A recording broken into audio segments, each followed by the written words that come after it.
एकदा असं झालं, कर्मधर्म संयोगानं ज्या घरट्यामध्ये सगळे कावळ्याचे अंडे होते त्याच घरट्यामध्ये एक गरुडाचं अंडसुद्धा होतं. आणि यथावकाश ते सगळे अंडे उबवले गेले होते, त्यातून पिल्लं बाहेर पडले.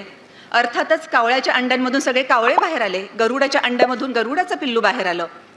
हे गरुडाचं पिल्लू सुद्धा ह्या कावळ्यांच्या पिल्लांसोबतच मोठं होत होतं. पण समहाऊ कधीतरी त्याला मनात वाटायचं की मी यांच्यापेक्षा थोडासा वेगळा दिसतोय का. पण पुन्हा तो सगळ्यांकडे बघायचा आणि त्याच्याही लक्षात यायचं नाही आपण सुद्धा यांच्यासारखंच तर वागतोय. म्हणजे अगदी आपल्या चोचीनं आपण कुठेतरी मातीत एखादा किडा सापडतो का, एखादं आणखी काही सापडतं का आपल्याला खाण्यासाठी, आपण तेच शोधतोय. कधीतरी तो आकाशामध्ये उंचावरून जाणारा गरुड पाहायचा आणि एकदम आपल्या त्या कावळ्याचं म्हणजे भावंडांना म्हणायचा की आपण सुद्धा असं उंचावरून कधी जाऊ शकतो का. आणि लगेच बाकीचे सगळे कावळ्याची पिल्लं सांगायचे तो कोण आहे माहिती आहे का, तो अगदी पक्ष्यांचा राजा गरुड आहे. आपण अगदी एवढूशी झेप घेतो तेव्हा त्याची झेप कितीतरी उंच गेलेली असते. ज्या वादळाला आपण घाबरतो आणि पटकन कुठला तरी आसरा घेण्याचा प्रयत्न करतो, हा गरुड असा पक्षी आहे जो वादळाच्याही वर जातो आणि वादळाचा उपयोग किंवा ढगांचा उपयोग तो स्वतःच्या पंखांना रेस्ट देण्यासाठी करतो. पुन्हा कधीतरी त्याला असं वाटायचं की ह्या बाकीच्या कावळ्यांना त्या कृमी शोधण्यासाठी, कीटक मातीतले शोधण्यासाठी सुद्धा बऱ्यापैकी नजर लावावी लागते, पण आपली नजर मात्र तुलनेमध्ये खूप तीक्ष्ण आहे. पुन्हा त्याला कधीतरी वाटायचं की त्या पक्षामध्ये आणि आपल्यामध्ये काहीतरी साम्य असेल का, मलाही तसं कधी उडता येईल का. आणि पुन्हा हे सगळे कावळे सांगायचे की अजिबात तसं होणार नाहीये, कारण तू एक साधा कावळा आहेस हे विसरू नको. गरुड अगदी 70-75 वर्ष जगतो, आपलं उणपुरं आयुष्य 15 ते 20 वर्षांचं असतं. आपल्याला हे कीटक कृमीच खावे लागतात. गरुडाची नजर खूप तीक्ष्ण असते, अगदी 5 किलोमीटर दूरवर त्यानं भक्ष्य जर बघितलेलं असेल तर तो त्या भक्ष्यावरची नजर ढळू देत नाही, बरोबर ते भक्ष्य टिपतो आणि मगच तो विश्रांती घेतो. आपण मात्र कावळे आहेत, एवढी उंच झेप घेणं आपल्याला शक्य नाही, त्याच्यामुळे बाकीचा विचार न करता हे आपले किडे शोधण्याचं काम कर. या गरुडाच्या पिल्लाला मोठं होताना सुद्धा त्या पक्षाला पाहिल्यानंतर बरेचदा उर्मी दाटून यायची की मी प्रयत्न तरी करू का उडण्यासारखा. पण ह्या कावळ्यांनी तेच सगळं सांगितलेलं होतं, त्याच्यामुळे तो मोठा जरी झाला तरी सुद्धा नेहमीच तो कावळ्यासारखाच राहिला. एक 15 ते 20 वर्षामध्ये त्याचे सगळे कावळे भावंड जे होते ते एकानंतर एक मरून गेले, पण हा मात्र अजूनही जिवंत होता. त्याला वाटायचं की ह्या माझ्या सगळ्या भावंडांना मरतानाच्या काही वर्षांपूर्वी कृमी शोधताना, कीटक शोधताना खूप अवघड जायचं, त्यांची नजर अधू झालेली होती, पण अजूनही माझी नजर खूप चांगली आहे, मी खरंच तो पक्षी नसेल का. पण तसं सगळा विचार करतानाही त्यानं कधीच उंच झेप घेतलीच नाही आणि तो तसाच स्वतःला कावळा समजत राहिला. कधीतरी त्याच्या मनात येत राहिलं की मी कदाचित गरुड असेन का, मी गरुड असलो असतो, एवढी उंच भरारी मारली असती तर खरंच किती छान झालं असतं. पण त्यानं कधीच उंच भरारी मारली नाही. तुम्ही कधी ऑब्झर्व केलंय, आपल्या अवतीभोवती सुद्धा असे बरेच जण असतात आणि मी त्यांना दोष देत नाही, कारण कावळ्यांची झेप तितकीच होती. कावळ्यांना स्वतःला सुद्धा माहीत नव्हता हा गरुड आहे, त्यांची विचार क्षमताच तितकी होती, म्हणून उगाच हा अगदी उंचावर उडायला जाईल आणि कुठेतरी खाली कोसळला तर प्रॉब्लेम होईल म्हणून कदाचित ते त्याचा फायदा बघत असावेत. आपल्याही अवतीभोवती बरेचदा तसे लोक असतात, ते कदाचित मुद्दाम आपल्याला मागे खेचणार नाहीत, पण त्यांना वाटत असतं त्यांच्या विचारांचा आवाका कदाचित तेवढा असतो आणि म्हणून आपण जर काही वेगळी वाट निवडायचा प्रयत्न केला तर त्यांना असं वाटतं नाही तुला ते जमणार नाही आणि ते मागे खेचायला लागतात. तू कावळा आहेस, कावळा आहेस हे आपल्याला वारंवार जाणवून द्यायला लागतात. त्या खऱ्या गरुडाच्या पिल्लानं कधीच उंच झेप घेतली नाही. आपण ॲटलिस्ट प्रयत्न करायला काय हरकत आहे, कारण आपल्याला सपोर्ट तर डेफिनेटली आहे. खरंच आपण उंच झेप घेतली आणि खाली कोसळण्याची वेळ आली तर पटकन झेलण्यासाठी आपल्याला कोणीतरी तयार आहेत. म्हणून लोक काय म्हणतात किंवा बाकीचे सगळे काय म्हणतात याचा विचार करून आपण काही डिसिजन घेण्याच्या ऐवजी जर आपण स्वतः गरुड आहोत असं आपल्याला वाटत असेल तर डेफिनेटली एकदा प्रयत्न तरी करून बघायला हवा. एकदा उंच भरारी जस्ट घेऊन तरी बघायला हवी आणि मग कदाचित साक्षात्कार होईलही की येस बाकीचे कावळे होते, मी गरुड आहे. आणि बाकीचेही आपल्या अवतीभोवतीचे लोक जे म्हणत होते की तू कावळाच आहेस तर त्यांच्याही लक्षात येईल की येस आपल्यातही एक गरुड होता. म्हणून जे सगळे विद्यार्थी मित्र आहेत त्यांना माझं सांगणं असं आहे, जेव्हा तुम्ही तुमचं करिअर चूज कराल तेव्हा बाकीचे सगळे काय म्हणत आहेत याच्यापेक्षा तुम्हाला स्वतःला कुठे पॅशन आहे आणि काय करायचं आहे हे बघितलं पाहिजे. आणि आई वडिलांनी सुद्धा अर्थात त्यांना तसाच सपोर्ट केला पाहिजे. प्रत्यक्षातली एक घटना आहे, एक फॅमिली, शीख फॅमिली त्यांनी असं ठरवलं की आपण आता अमेरिकेमध्ये शिफ्ट व्हायचं, कारण त्यांचं चौथं अपत्य जे होतं गुरुबक्ष नावाचं, त्यांच्या लक्षात असं आलं की आपला हा मुलगा खूप हुशार आहे आणि याचं खरं करिअर फक्त अमेरिकेतच होऊ शकतं. म्हणून त्यांनी त्या मुलासाठी अमेरिकेमध्ये जायचं ठरवलं. पूर्ण फॅमिली अमेरिकेला शिफ्ट झाली. अर्थात तिथली लिव्हिंग कॉस्ट एवढी जास्त आहे की त्या दोन्ही म्हणजे नवरा बायकोंना दोघांनाही डबल शिफ्टमध्ये काम करावं लागू लागलं.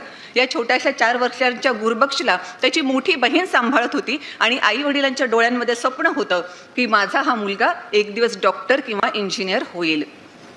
झालं असं, एक 15-16 वर्षांचा हा गुरुबक्ष झाल्यानंतर त्यानं वन फाईन मॉर्निंग आपल्या आई वडिलांना सांगितलं की मला शाळेमध्ये जाण्याची इच्छा नाहीये, कारण मला वेगळं काहीतरी करायचं आहे. ज्याला डॉक्टर बनवण्यासाठी आपण अमेरिकेत शिफ्ट झालोय, एवढी जीवतोड मेहनत करतोय, तो सांगतो मला शिकण्यात रसच नाहीये. पण लक्षात घेण्यासारखी गोष्ट आहे, ताबडतोब आई वडिलांनी त्याला डिनाय केलं नाही, पण तुझं म्हणणं काय आहे हे ऐकून घेण्याचा प्रयत्न केला. आणि त्यानं असं सांगितलं की मी माझं खातं तुम्हाला दाखवतो. या 16 वर्षाच्या गुरुबक्षच्या खात्यामध्ये $1,00,000 एवढी जमापुंजी होती. जेव्हा 16 वर्षाच्या गुरुबक्षच्या खात्यात $1,00,000 पाहिले, तेव्हा आई वडिलांना तर वाटलं की डेफिनेटली हा कोणत्या तरी वाईट मार्गाला लागलेला आहे. ते म्हणाले आम्ही दोघंही डबल शिफ्ट करतो, तरी सुद्धा आमची जमा ह्याच्या काहीच पट नाहीये आणि तू एवढे $1,00,000 तुझ्या खात्यात कुठून आले. आणि मग त्यानं सांगितलं की मी कम्प्युटरवर काम करत असताना इंटरनेटवरचीच एक ॲडव्हर्टायझिंग वेबसाईट सुरू केली आणि ह्या वेबसाईटच्या उद्योगाच्या माध्यमातून मला इतका नफा झालेला आहे जो तुम्हाला दिसतोय माझ्या खात्यावर. आणि मग सगळं त्यांनी आई वडिलांना व्यवस्थित समजावून सांगितलं. आई वडील कन्व्हिन्स झाले, कारण डॉक्टर होणं म्हणजे तो यशस्वी होणं असं त्यांना वाटत होतं. पण या मार्गातून सुद्धा तो यशाच्या दिशेनंच चाललेला आहे, किंबहुना तो स्वतःचं पॅशन जोपासतो आहे. हे जेव्हा आई वडिलांच्या लक्षात आलं तेव्हा त्यांनी सुद्धा त्याला संमती दिली आणि हेच गुरुबक्ष चहल 18व्या वर्षी लखपती झाले. सांगण्याचा मुद्दा काय? पॅशन फॉलो केलं. त्यात आणखी एक मुद्दा असा आहे, जी मुलं आहेत त्यांना सांगू इच्छिते की कदाचित तुम्हाला सुद्धा आई वडील विरोध करतील की नाही असं नको करू, तू हेच कर. आपलं कम्युनिकेशन स्किल तेवढं व्यवस्थित असलं पाहिजे की आपण आई वडिलांना व्यवस्थितरित्या माझं ध्येय धोरण ते का आहे, किंवा मला ते का करायचं आहे, किंवा हे का करायचं नाही, हे जर व्यवस्थित आपण सांगू शकलो तर मला पूर्ण खात्री आहे, तुम्हा सर्व पालकांच्या वतीनं मी या मुलांना खात्री देऊ इच्छिते की आपण जर व्यवस्थित कन्व्हिन्स झालो तर आपल्या मनासारखं त्यांनी करिअर नाही केलं, त्यांचं पॅशन जोपासून त्यांच्या आवडत्या क्षेत्रात त्यांनी करिअर केलं जसं त्या गुरुबक्ष चहलनं केलं, तर आपल्याला ॲब्सोल्युटली काहीही प्रॉब्लेम असणार नाही. याच अनुषंगानं अजून एक उदाहरण देऊ इच्छिते. मुंबई विद्यापीठाचा टॉपर ज्याला विचारण्यात आलं की पुढे तुला काय करायचंय, बाकीचे 4 टॉपर सांगतायत की आम्हाला हे करायचंय, ते करायचंय, ते करायचंय, आणि हा 5वा टॉपर असं सांगतोय, मुंबई विद्यापीठाचा टॉपर, आणि तो सांगतोय मला संगीत खूप आवडतं, मी संगीतामध्ये काम करणार आहे. सगळेजण शॉक झाले. मुंबई विद्यापीठाचा टॉपर, अरे संगीत ही हॉबी असू शकते, पण ते अशा पद्धतीचं उपजीविकेचं साधन नाही असू शकत, त्याच्यामुळे नको. सगळ्यांनी त्याला मागे खेचण्याचा प्रयत्न केला, पण यांची स्वतःची विचाराची क्लॅरिटी एवढी व्यवस्थित होती की या मुंबई विद्यापीठाच्या टॉपरनं संगीतातच करिअर केलं. तुम्हाला नाव जाणून घ्यायचं असेल तर त्यांचं नाव breathless Anant Mahadevan. Yes, Anant Mahadevan, one and the only. Doctors किती आहेत, इंजिनियर्स किती आहेत, आणि Anant Mahadevan as a person, as a गायक, ते ब्रीथलेस सिंगर वगैरे वगैरे, only, one and the only. So असं करायचं असेल तर डेफिनेटली आईवडिलांनी सुद्धा त्यांना तेवढा सपोर्ट केला पाहिजे, या मताची मी स्वतः आहे. हे सगळं करत असताना ना बरेचदा लोकांचं प्रेशर आपल्यावर असतं, कारण आता म्हणजे आपलं प्रेस्टिज सगळं त्या मुलांच्या हाती गेलेलं असतं, आपलं रेप्युटेशन मुलांच्या हाती गेलेलं असतं. मुलं काय ठरतात याच्यावर कुठेतरी समाजामध्ये माझं स्थान ठरतं आहे असं आपल्या डोक्यात आलेलं असतं. म्हणून जर आपण त्यांना काही इन्सिस्ट करत असू, नाही तुम्ही हे करण्याच्या ऐवजी हेच केलं पाहिजे, तर आणखी एक बाब मी तुम्हाला अवश्य सांगू इच्छिते. डॉक्टर डॅनियल आमेन यांची एक थिअरी आहे, 18, 40, 60 अशी.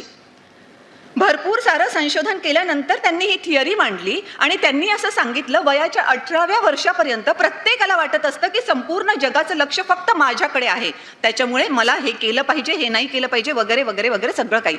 वयाच्या 18व्या वर्षापर्यंत सगळ्या जगाचं लक्ष माझ्याकडे आहे. जोपर्यंत वयाची 40शी येते त्या 40शीला समजायला लागतं की ह्या लोकांच्या विचारामुळे आपण आपलं आयुष्य जगणंच कुठेतरी सोडून दिलंय, या लोकांचा विचार कुठेतरी मागे सारायला हवा, म्हणून लोकांना थोडंसं आपण आपल्या डोक्यातून बाहेर काढायला लागतो आणि स्वतःचं आयुष्य जगण्याचा, स्वतःच्या मर्जीनं जगण्याचा प्रयत्न करायला लागतो. आणि वयाची 60 जेव्हा येते तेव्हा असं लक्षात येतं कुणाचंच तर आपल्याकडे लक्ष नव्हतं, आपण उगाच त्यांची काळजी करत होतो, स्वतःचं आयुष्य आपण आपल्या मर्जीनुसार जगलोच नाही.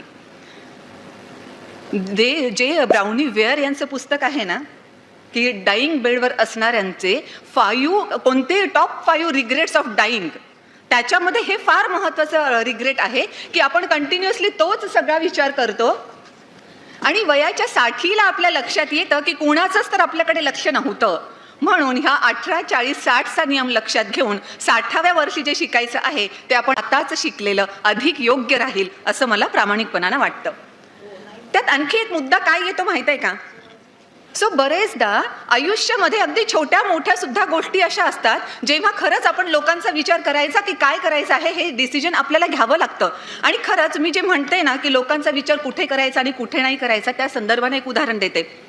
एकदा असं झालं होतं की समहाऊ सुट्टीचा दिवस होता आणि कमिशनर ऑफिसने मला अर्जंटली ऑफिसमध्ये बोलावलं. ड्रायव्हर माझ्याकडे येईल, नंतर मी ऑफिसमध्ये जाईल, हा सगळा वेळ मॅनेज करता येण्यासारखा नव्हताच अजिबात. म्हणून मी ठरवलं की ठीक आहे, आपण कार शिकलो, त्याचा फायदा झाला, आता आपण कार ड्राईव्ह करू शकतो. मग कार काढण्यासाठी म्हणून खाली जेव्हा मी आले तेव्हा बघितलं की कारवर जवळपास 3-4 दिवसापासून कार बाहेर काढलीच नव्हती, खूप धूळ साचलेली आहे. आता काय करायचं? मग मी समोरचा तो काच पुसून घेतला. म्हटलं ठीक आहे, आपण त्याही बाबतीत इंडिपेंडंट आहोत, काही प्रॉब्लेम नाही. समोरचा काच, रिअर व्ह्यू मिरर, म्हणजे त्या सगळ्या गोष्टी मी क्लीन केल्या जे माझं व्हिजन व्यवस्थित क्लिअर ठेवतील. आणि मी जस्ट आता ड्रायव्हिंग सीटवर बसणार तर वरून हसबंड खिडकीतून बघत होते आणि त्यांनी लगेच म्हटलं, अगं ते बाकीची सगळी गाडी केवढी धुळीने भरलेली, बाकीची सगळी गाडी पुस ना. मी म्हटलं पण नको, माझं व्हिजन क्लिअर झालं, तेवढं मी पुसलं, मला तेवढं सफिशियंट आहे. म्हणजे तू अशी गाडी घेऊन कमिशनर ऑफिसमध्ये जातील, तिथे आता एवढ्या सगळ्या गाड्या पुन्हा लागलेल्या असतील आणि सगळे जाता, अशी गाडी घेऊन जाताना लोक काय म्हणतील? म्हटलं मग लोकांनी यावं आणि माझी कार साफ करून द्यावी. तुझी कार लोक कशाला साफ करून देतील? म्हटलं मग लोकांचं हे बरं आहे, म्हणजे मदत करायला येणार नाही, नावं ठेवायला मात्र ते पुढे येणार, तर त्या लोकांची काळजी मी कशाला करायची आहे? आणि मी खरोखरच माझं व्हिजन क्लिअर होतं, बाकी टपावर धूळ आहे, बॉनेटवर आहे वगैरे त्याच्याशी मला काही देणं घेणं नव्हतं. व्हिजन क्लिअर आहे ना, बस तेवढी माझी क्लॅरिटी होती आणि मी खरंच गाडी तशी घेऊन गेले. पण इथे एक गोष्ट लक्षात घेण्यासारखी आहे, जेव्हा आपण लोक म्हणतो ना तेव्हा खरंच असे रस्त्यावरचे लोक आपण म्हणत असतो की ज्यांच्याशी आपल्याला काही देणं घेणं नसतं.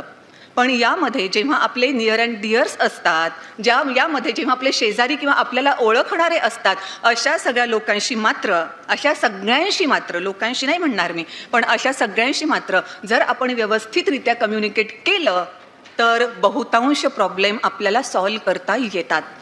मोस्ट ऑफ द टाइम्स आपण करतो काय, आपण एक्सप्रेस करत नाही.